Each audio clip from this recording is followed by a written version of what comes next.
और गोस्वामी जी ने विनय पत्रिका में कहा, संत भगवंत में अंतर निरंतर नहीं, निरंतर अंतर संत भगवंत में नहीं है।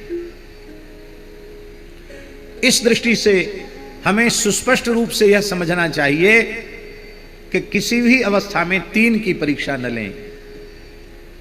संत की परीक्षा न लें, गुरु की परीक्षा न लें और भगवान की परीक्षा न लें। इन तीन की परीक्षा नहीं लेनी चाहिए। क्यों नहीं लेनी चाहिए? आप कहेंगे कहावत तो प्रसिद्ध है, गुरु करे जान और पानी पिए छान। तो जान का अर्थ क्या है?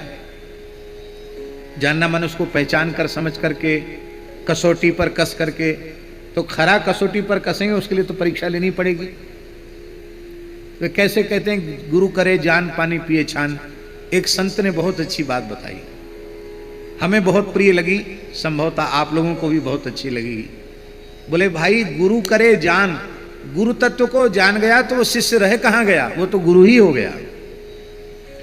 इसलिए गुरु करे जान का अर्थ है पहले जिस संत में श्रद्धा हो कुछ क्षण तक कुछ समय तक उनका संग करे, फिर अच्छी प्रकार से अपने भीतर से यह जान ले कि मैं इनके चरणों में अपना समर्पण करने जा रहा हूं, संपूर्ण जीवन पर्यंत इनमें भगवत भाव रख पाऊंगा कि नहीं, इनकी प्रत्येक आज्ञा का अत्यंत श्रद्धा पूर्वक पालन कर सकूंगा कि नहीं।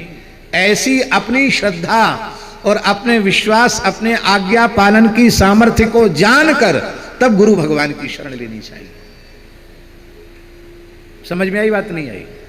गुरु जी को नहीं जानना, अपने को जानना है कि हम उनकी आज्ञा का जीवन पर्यंत पालन कर सकेंगे कि नहीं, उनके प्रति भगवत भाव रख पाएंगे कि नहीं, उनके प्रति मनुष्य बुद्धि का त्याग कर पाएंगे कि नहीं।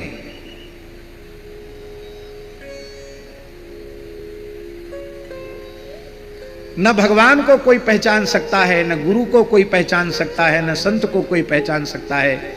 ये कृपा पूर्वक जिसको जितनी पहचान कराना चाहें उतनी पहचान उसे हो जाती है, कोई नहीं जान सकता।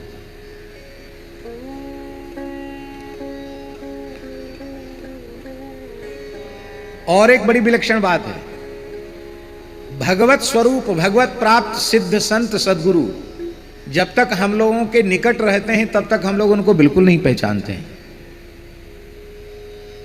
उनकी लीलाओं को देखकर लगता है कि तो हमारे जैसे ही है, लेकिन जब अकस्मात वे अंतर्धान हो जाते हैं, उनका वियोग हो जाता है, तब पीछे से हमको सिर कूटना ही शेष रह जाता है कि हाय हाय, इतने समर्थ महापुरुष की सन्निधि और उनकी कृपा प्राप्त करने के बाद भी हमने अपने जीवन में कोई परिवर्तन नहीं ला पाया। और ये होता क्यों है? ये होता ये है कि उनकी उपस्थिति को जैसा महत्व हमें देना चाहिए था वैसा महत्व हमने उनकी उपस्थिति को नहीं दिया। प्रत्यक्ष में भक्त भगवंत की इस गुरु की उपस्थिति का जो महत्व दे देते हैं उनको फिर पश्चाताप नहीं करना पड़ता है। बोलो भक्तवत्सल भगवान की जय।